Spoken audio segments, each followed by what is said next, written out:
Carrom board 4 feet by 4 feet का है, has the queen at the centre. देखिए आप पहले कैरम बोर्ड बनाते हैं।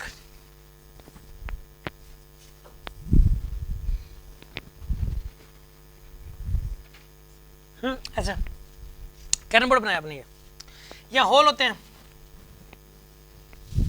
यहाँ पे ये होल्स हैं, राइट।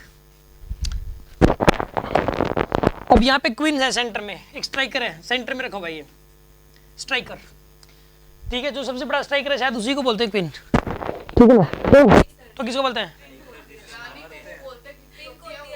गिट्टी को बोलते हैं क्या? छोटे वाली को? अरे छोटे वाली गिट्टी को बोलते हैं, hit by the striker.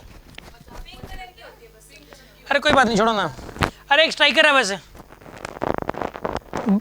Hit by the striker. Queen जो होती है ना, वो hit by the striker moves to the front edge, rebounds and goes in the hole behind the striking line.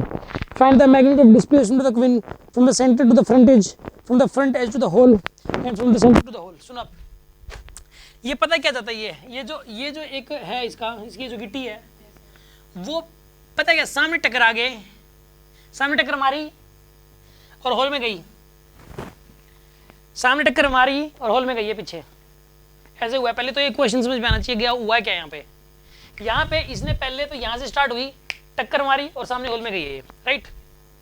अच्छा अब सुनो, इसके अंदर जो है ना, यहाँ पे काम करो आप, इसके अंदर ये पोजीशन है ए, ये वाला पॉइंट है बी और ये सी। इसने क्या पूछा है? ए से लेके बी तक की डिस्प्लेसमेंट बताओ। फिर इसने बोला बी से लेके बी तक की डिस्प्लेसमेंट बताओ। फिर इसने बोला ए से लेके सी तक की डिस्प्लेसमेंट। तीन पूछे हैं इसने, तीन बातें पूछी हैं। मतलब इसने पूछा है ए बी डिस्टेंस बताओ, इसने पूछा है बी सी डिस्टेंस बताओ, इसने बोला ए सी डिस्टेंस बताओ। इन तीनों की वैल्यू बतानी है आपको। कैसे करें हम इसको सोल्व? सुनो आप कैसे करोगे। ये 4 फुट बाय 4 फुट का है, यहाँ पर ये लेंथ कितनी, यहाँ पे 4 फीट और ये लेंथ भी कितनी, यहाँ पे 4 फीट। एक बार बताओ आप मुझे, ये टोटल यहाँ से लेके यहाँ तक कितना हो जाएगा? 2 फुट। यहाँ से लेके यहाँ तक 2 हो जाएगा।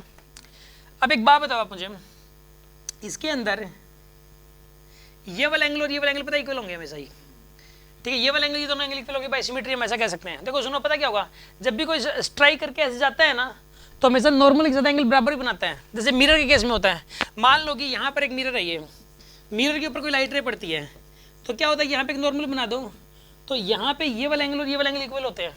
इसी प्रकार जैसे कि लाइट रे टकरा के नॉर्मल के साथ इधर उधर एंगल बनाती है, तो इसी प्रकार जब भी कोई स्ट्राइकर ऐसे टकराएगा टेढ़ा दीवार के साथ, तो वो भी इसी तरीके से एंगल बनाएगा। ये वाले दोनों एंगल इक्वल ही होंगे। आप इसका प्रैक्टिकल करके भी देख सकते हो। अगर मैं यहाँ से एक बॉल को फेंक दूँ ऐसे करके, तो वो टकरा के और ऐसे जो जाएगी ना, तो नॉर्मल के साथ इधर का और इधर का एंगल बराबर ही बनते हैं, ठीक है ना, अगर परफेक्टली इलास्टिक कोलिजन है तो। अच्छा अब सुनो, ये थीटा, ये वाला एंगल कितना बताइए? 90 डिग्री। ये वाला एंगल कितना है यहाँ पे? और ये बीच की जो साइड है कॉमन है, ये कॉमन लाइन है कि नहीं है? तो इसका मतलब ये ट्रायंगल और ये ट्रायंगल सिमिलर ट्रायंगल्स हैं कि नहीं है, बताइए आप मुझे। These are the similar triangles by the rule ASA। यहाँ पे ये एंगल है इक्वल है, साइड इक्वल है और ये एंगल भी इक्वल है, इसलिए हम कह सकते हैं कि ये दोनों सिमिलर ट्रायंगल्स हैं। अब सुनो, यहाँ पे ये वाला एंगल और ये वाला एंगल वर्टिकली अपोजिट एंगल है। ये दोनों एंगल्स कैसे हैं? Vertically opposite. और यहाँ से लेके यहाँ तक ये लेंथ कितनी, यहाँ पे 2 फुट है, 4 फुट, 2 फुट है, सॉरी ये कितना है, ये यहाँ से यहाँ तक 2 फुट। तो यहाँ से लेके यहाँ तक ये भी कितना होगा बताइए? 2 फुट होगा। और ये वाला एंगल कितना है यहाँ पे? मतलब ये वाली तीनों ट्रायंगल सिमिलर ट्रायंगल्स हैं, ये दोनों भी एक जैसी हैं, सिमिलर हैं ये। कैसे? क्योंकि देखो ये दोनों एंगल्स बराबर हो गए, ये 90 तो ये भी 90 और ये 2 फुट तो ये भी 2 फुट। तो इस प्रकार हम कह सकते हैं कि दोनों ट्रायंगल्स कैसे हैं यहाँ पे बताइए? सिमिलर ट्रायंगल्स हैं। मानते हो कि नहीं मानते? अब एक बात बताओ, तीनों की तीनों ट्रायंगल्स यहाँ पे सिमिलर ट्रायंगल्स होगी, एक जैसी हैं, मतलब जो है, ठीक है ना, एक जैसे तीनों की तीनों ट्रायंगल्स। अब आप एक काम करो, यहाँ पे यहाँ से लेके यहाँ तक हम ये कह सकते हैं कि ये वाली जो डिस्टेंस है यहाँ से लेके यहाँ तक की, और ऐसे यहाँ से लेके यहाँ तक ये जो डिस्टेंस है, ये दोनों डिस्टेंस सेम आएंगी, है ना। और इसी प्रकार ये वाली जो डिस्टेंस है और ये वाली जो डिस्टेंस है, ये तीनों एक दूसरे के बराबर हैं। ये x तो ये भी x होगी और ये भी x होगी। मानते हो कि नहीं मानते? बताओ आप। यहाँ से लेके यहाँ तक x, तो यहाँ से यहाँ तक भी x, यहाँ से यहाँ तक भी x। और ये जो टोटल जो 3x है, यहाँ से लेके जो 3x है, उस 3x की वैल्यू कितनी हो जाएगी? 2 फुट। इस 3x की वैल्यू कितनी होगी यहाँ पे? अरे 3x की वैल्यू कितनी हो जाएगी यहाँ पे? 2 फुट हो जाएगी। तो x की वैल्यू कितनी आएगी यहाँ पे? 2/3 फीट। तो यहाँ पर ये भी 2/3 है और ये भी 2/3 है और ये वाला भी कितना है बताइए? 2/3 है, ठीक है। अब एक बात बताओ आप मुझे, यहाँ पे ये AB लेंथ निकालनी है, AB लेंथ। तो इस ट्रायंगल का यूज कर लो, पाइथागोरस थ्योरम का यूज करो। ये लेंथ 2/3, ये लेंथ 2, तो ये लेंथ कितनी आएगी यहाँ पे?